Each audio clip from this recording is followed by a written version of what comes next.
মদের একটা গোডাউন নিয়েছে, কিন্তু আমাদের এই আবাসিক এলাকায় কীভাবে তারা এই মদের আস্তানা মানে গোডাউন তৈরি করলো তা বোধগম্য হচ্ছে না।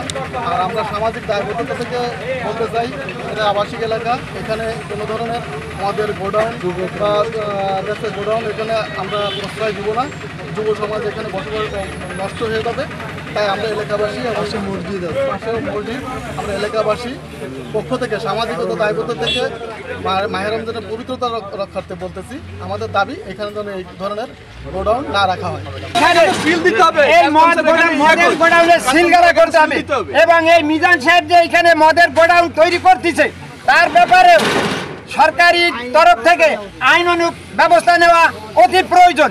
উৎসবের খুশি হবে নগদে বেশি, কারণ ঘন্টায় ঘন্টায় আছে গিফট জেতার সুযোগ।